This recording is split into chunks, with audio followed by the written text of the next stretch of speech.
Hello, welcome back to my channel. This is where V talks. Okay, I'm V and I'm gonna talk and you're gonna listen. Okay, so today we're gonna talk about the book of Ruth. Okay, now the first time I read the book of Ruth, my ideology was different. Okay, I was told that this was just a book for single women and you have to be like Ruth and you're gonna find your Boaz. It's just this whole fairy tale that's wrapped around this book, and it's not true. God is not fairy tale. Okay, we don't believe in fairy tale. Disney came up with the word fairy tale. That term came from Greek mythology, and we don't follow Greek mythology, we follow the Bible. And so I want women of the church to know that there's no such thing as the one, okay? There is no such thing. With that ideology, you're going to idolize marriage. You're going to idolize that man. You're going to idolize being in a relationship. When really the only thing we should be idolizing is God and God alone. That's why you guys, you're not really ready spiritually and mentally, emotionally for a marriage, because God knows you're going to idolize that man. You're going to idolize that marriage. Okay? So I just want you guys to change your ideology when it comes to the book of Ruth. It's not a blueprint on how to get a man. Okay? This is not a book that was just for single women. And I hate that they did that. Like, I don't remember any sermons where they're talking about the book of Ruth. And they're talking about how God is a redeemer. Every book in the Bible gives you nuggets. It gives you bits and pieces of God's personality and who He is. And one of the things that God is He's a redeemer. And so you could be a woman and a man and get something out of this book. This is just not for single people.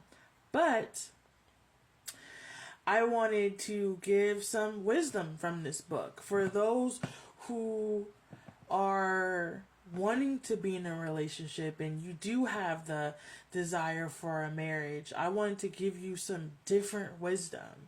I wanted you guys to know that Ruth wasn't being, anything other than herself. You guys be wondering how those women on My 600-Pound Life be having husbands? You know why? Despite the fact that they have an unhealthy relationship with food and they worship gluttony, besides that, they were being themselves. And a man saw them as a prize and wanted to be with them because they were just being themselves. You can bring God so much glory with you just being yourself. He knows who you are. He knows who He created. I'm not saying don't grow and fix some bad habits or some terrible character flaws. I'm saying to be yourself. Your personality is the way it is because that's how God created you, right? So women, I want you guys to know you don't have to go out chasing. You don't have to be on 90-Day Fiance, okay? That's why those relationships are toxic anyways. Because they sat there and went on an international website and tried to find someone in a different culture, different city, different country. And it still didn't work out, okay? And they do that because they have the ideology of, oh, that person is the one. That person is the one. I have to fly. I have to go change my life and go live in a different country. It's false. It's a fairy tale. And that show tells you exactly why it's just a fairy tale. Because it's not the one. There's no such thing. That is infatuation in a person. Okay? That is two people infatuated with each other that's never lived with each other. There's two people infatuated with each other that's only kept contact through phone calls and text messages and online, when you can't even get to know a person deeply and intimately like that. No, you need to have face-to-face conversations. You need to see how they eat. You need to see how they get dressed. You need to see them angry. You need to see them sad. You need to see them in all these different walks of life to see how this person's going to be and if it's going to be a suitable mate for you. So anyways, so I read the book of Ruth and I wanted to give some nuggets for those who are desiring marriage and wanting to have a relationship. I wanted to give you guys some good news. You just gotta be yourself and you gotta be available, okay? You just gotta be ready, available, and you just gotta be yourself. Cause you know why? Because you are the prize, sis. Don't ever forget that you are the prize. Okay, there's a reason why Eve was made second. You know why? Because Adam needed a wife. God said it wasn't good for him to be alone. Then he made us. He saw men and said that they lacked A, Y, and Z. And so he created women. He created us, the prize, because we have what men need. And so I want you guys to really lock in and realize that you are the prize. You don't have to go chasing no one. You don't have to go pursuing no one, okay? Men have to work hard for the prize, okay? They have to work hard to get with you, sis. You feel me? So we're going to start with the book of Ruth, chapter 2, verse 3. And it says, So Ruth went out to gather grain behind the harvesters, and as it happened, she found herself working in a field that belonged to Boaz, the relative of her father-in-law, Elam. Dang, I forgot how to say his name. Elimelech. Sorry, girl. I wanted to make sure I say his name right. Elimelech, okay? The relative of her father-in-law, Elimelech. Now, as you guys know, Naomi, okay, she was the wife of Elimelech. She lost her husband. She lost her 2 sons, so she's no longer provided for. And her daughter-in-law, Ruth, went back with her so they go back to their hometown. Okay? So they don't have a provider in the house. So Ruth was working because she was hungry. Her and her mother-in-law were hungry, and there was no man in the house to provide for them. So that's literally the only reason why she was in the field, is because she had to get food for her and her mother-in-law. And the field happened to belong to Boaz. Okay? It just happened to.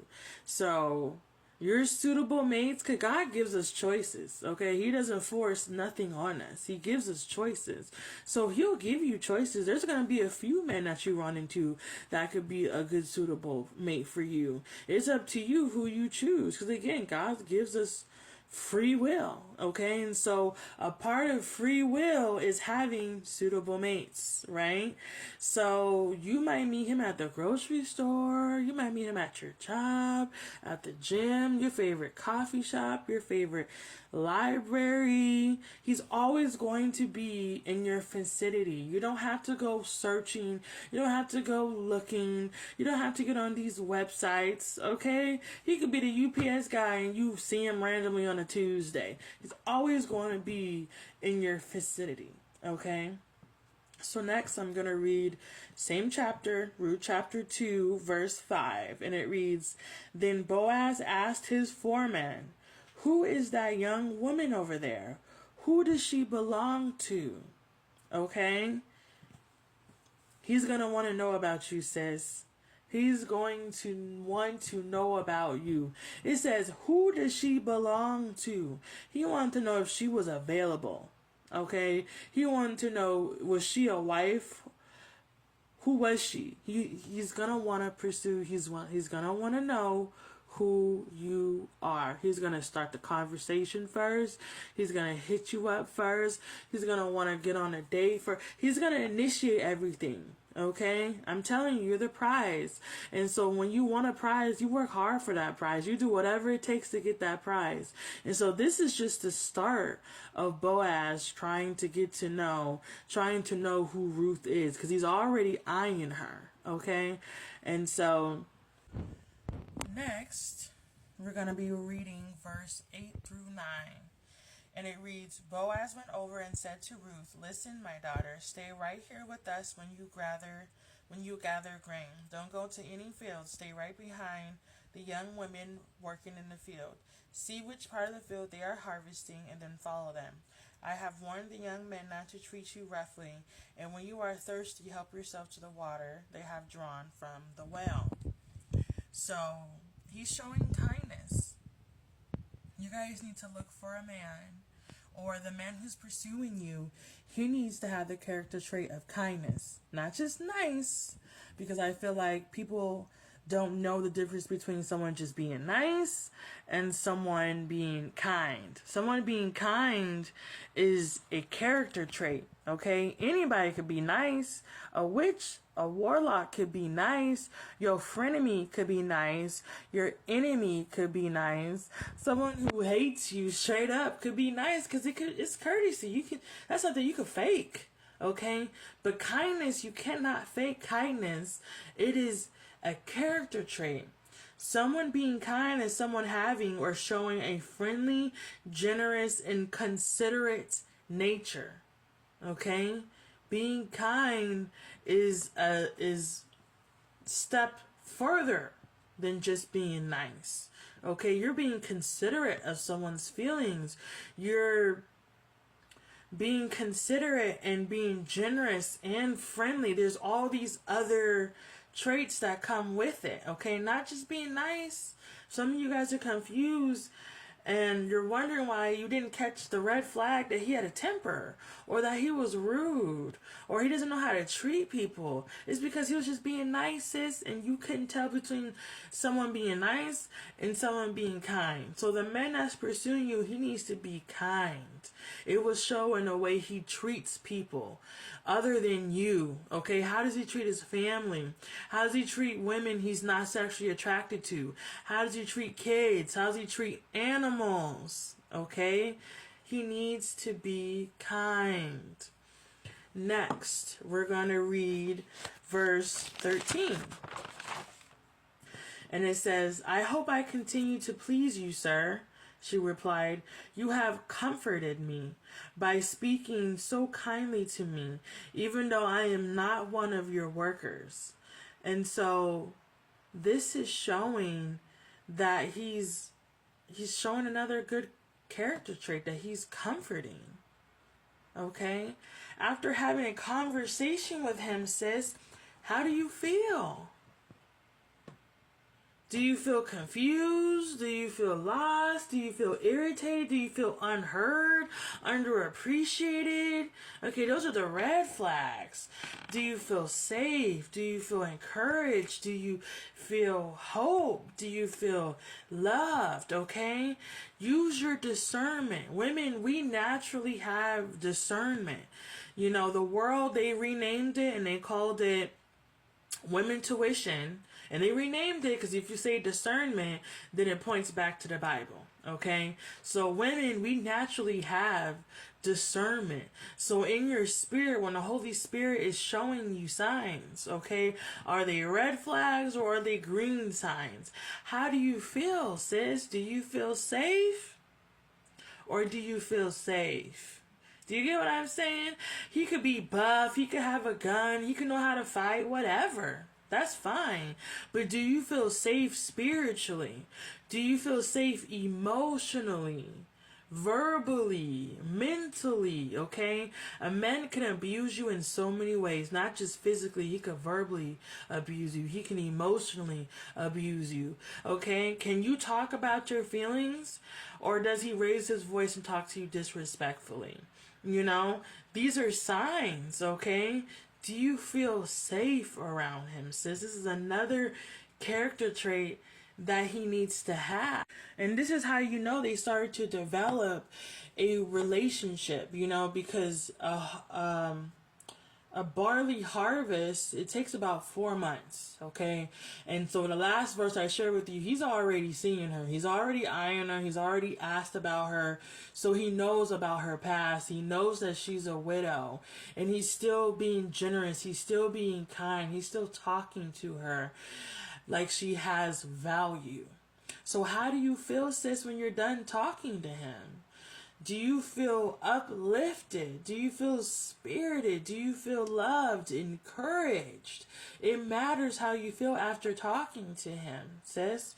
Okay? After this conversation she had with him, she felt hope in her heart again. We don't know the toil, the heartbreak that happens to a widow, okay? That no longer has a provider, so now she has to work in the fields to get food to feed her and her mother-in-law, you know? So he sees that she's faithful. Even though her husband is gone, she's still faithful towards her husband's family. And so he's seeing these things. And so he's talking to her and uplifting her spirit, and she's feeling uplifted. She's feeling kind-hearted towards him after having a conversation. And again, we don't know how she's been feeling. That must be hard. To go from being provided for to now you have to be the provider. Not just feeding yourself, but you're feeding your mother-in-law too. And you're having a conversation with this man who's been considerate of you and generous of you, and having a conversation with him, you also feel hope and encouragement. That's how you need to feel after having a conversation with him, sis. So next, we're going to read verse 15 through 16, and it reads, "When Ruth went back to work again, Boaz ordered his young men, 'Let her gather grain right among the sheaves without stopping her, and pull out some heads of barley from the bundles and drop them on purpose for her. Let her pick them up and don't give her a hard time.'" So Boaz, okay, the man who's pursuing you, he needs to be giving protector energy, okay, provider energy, generous energy, okay. He's now telling his men, I need you to drop food on purpose so she could have more than enough, okay. That's a provider. He's making sure she's protected, that they're not harassing her or talking to her or treating her any kind of way. That's why I said, do you feel safe around him, sis? Okay, he's making sure that she's not even being harassed. Rape is in the Bible. Sodomy is in the Bible. Women weren't just being harassed nowadays. This has been going on since the beginning of time. And he's making sure no other man is treating her disrespectfully or any kind of way. These are the character traits that the man who's pursuing you, the man that you're looking at, needs to have. Is he a protector? Is he a provider? Is he kind? Is he generous? Does he make you feel safe mentally, spiritually, physically? Does he make you feel safe? Is he considerate enough to watch out for you? Okay, sis? Okay? Do you get what I'm saying? Like, no, do you really get what I'm saying? Now we're going to read verse 22. And it says, "Good," Naomi exclaimed. "Do as he said, my daughter. Stay with his young women right through the whole harvest. You might be harassed in other fields, but you'll be safe with him." So her mother-in-law is vouching for him, okay? How does other people speak about him, okay? Because you guys need to know this too. Y'all are just going off your own emotions, your own feelings, how you feel, but you need other wisdom. You need other opinions from other people who love and care about you, sis. Some of y'all skip this step because you just want to do what you want to do, and you're in your feelings, and you don't want to let that go. You don't want to let the man go because you know other people are going to see him and going to be like, you have no business being with him, sis. But this is important. Like I said, dating is serious, okay? You're dating to marry. There's no other literal reason to date but to marry. So this is important. What does other people say about this man? Okay, that's pursuing you, the man that you want. What does other people say? Do they like him? Can they vouch for him? Do they know he's saved? Do they know he's a good man? Do they know he's a provider?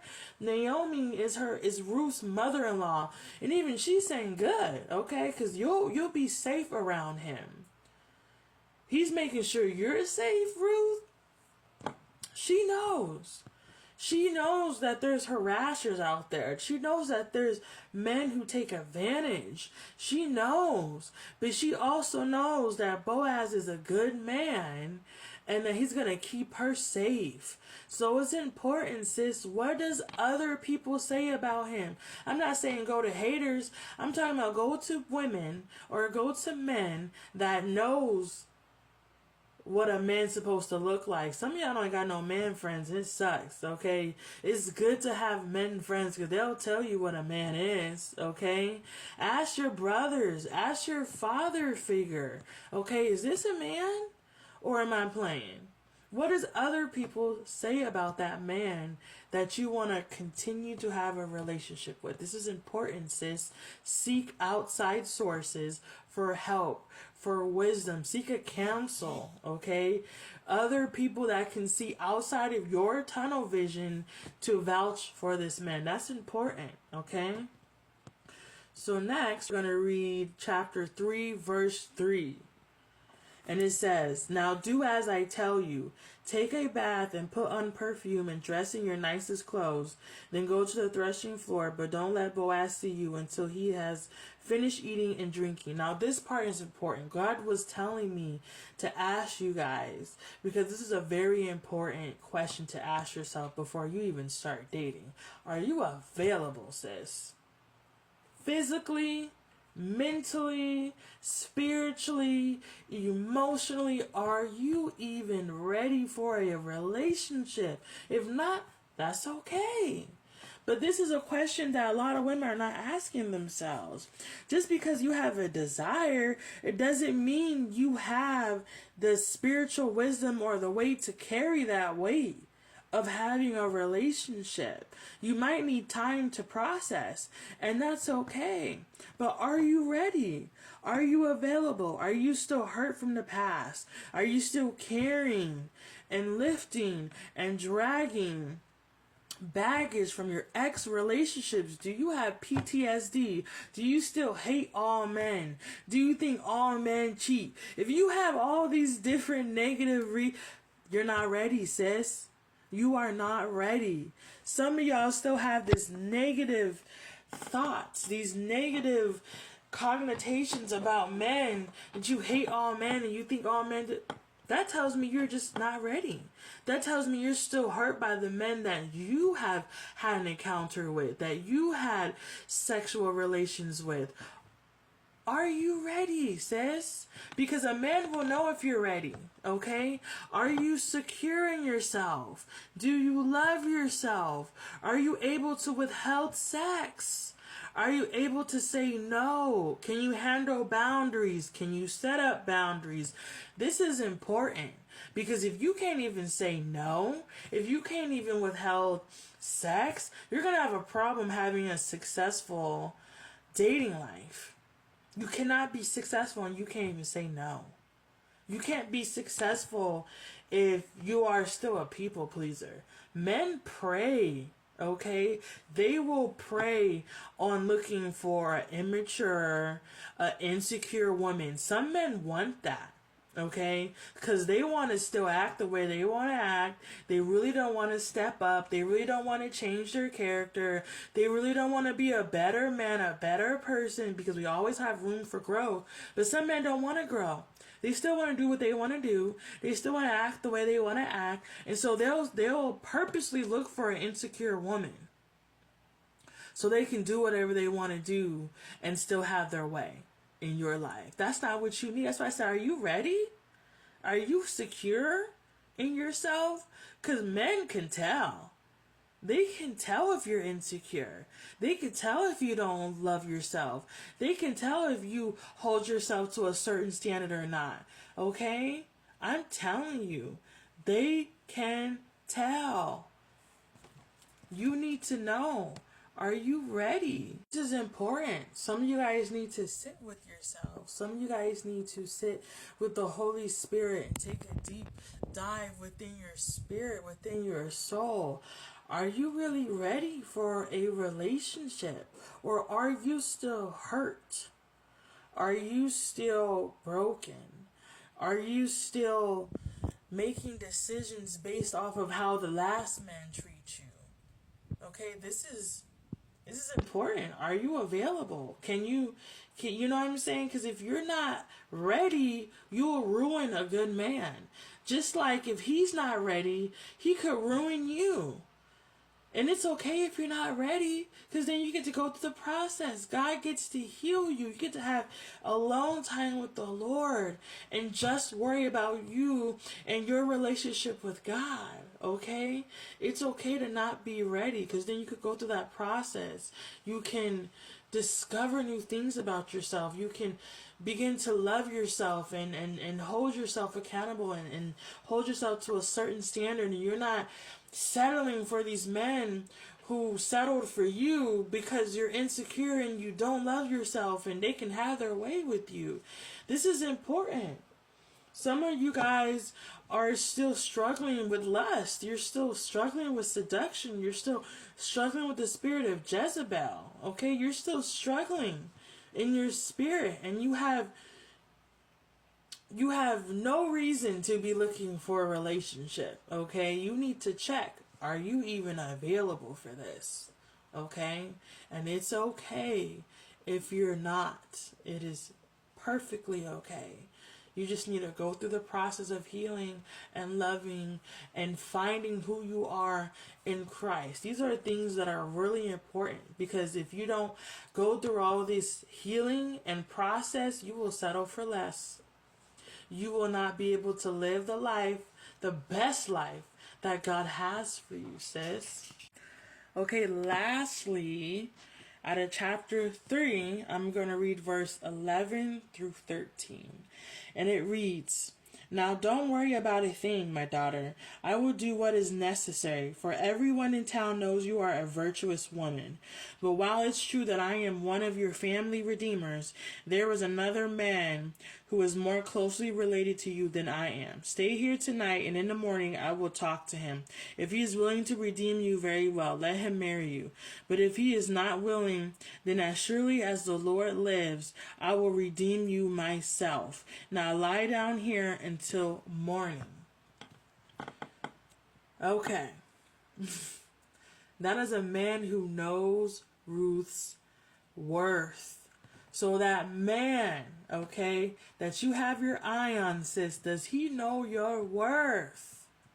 A man who knows your worth, he is not going to wait in line. He doesn't want to wait in line. He is going to bring up marriage. He is going to hurry up and try to put a ring on your finger, okay? Some of y'all are in these 5-year, 10-year, 15-year relationships. And you're wondering why he still hasn't given you a ring yet. I promise you it's because you guys are probably having sex. It sucks to say, it really does. But a man's not going to he's not going to see worth in putting a ring on your finger if you're already giving him what a married woman gives her husband. He's not going to find worth in marrying you. He's going to think, what's the point? And I know it sounds terrible to say, but it's true. A man's going to know within the first 3 months if he wants to spend the rest of his life with you, sis.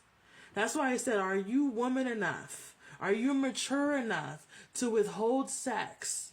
Because you won't be sitting there dealing with a relationship that's 5 years long, 10 years long, 15 years long. There's no other reason to date than to marry. That is what dating is for, okay?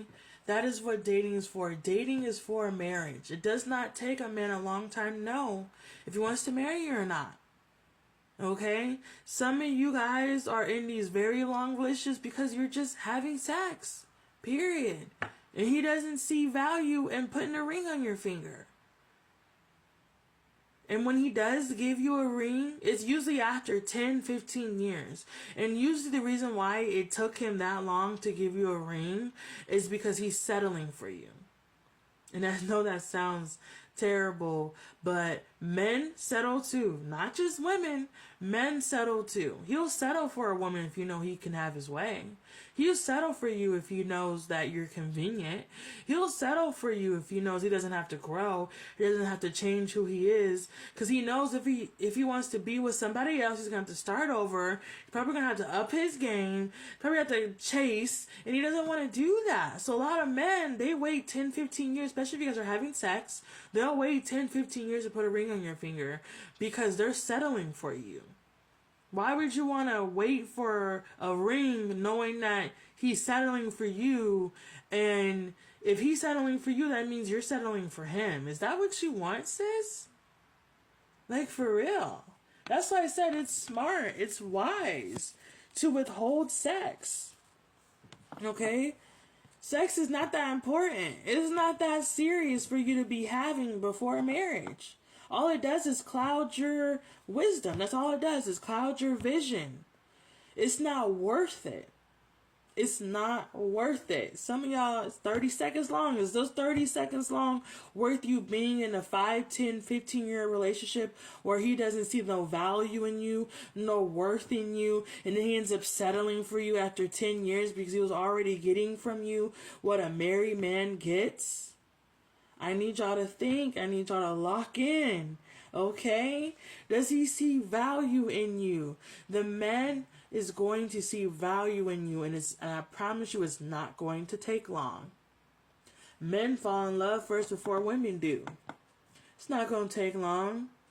Okay? It doesn't take 5 years. It doesn't take 10. It doesn't take 15. Okay? So that's what I got for you guys. I hope you guys learned something. I hope you guys were able to get some wisdom, learn something new, even if it's one thing, okay? Thank you for listening. I hope you guys take these tips and apply it to your dating life.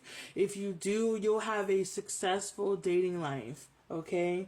This will help you narrow it down when it comes to your suitable mates, okay? This will help you be able to navigate and be able to point out the man that's going to be a good, suitable mate for you and treat you like the queen that you are, treat you like the prize that you are, sis, because you are a prize, okay? He's going to want to provide for you. He's going to want to protect you. He's going to want to give you the world, okay? He's going to want to hurry up and put a ring on your finger before anybody else has a chance to do it, sis, okay? So if you like my video, give me a thumbs up, subscribe, give me some comments, show me some love. If you have any questions, I can do Q&A videos too. Thank you for listening, guys.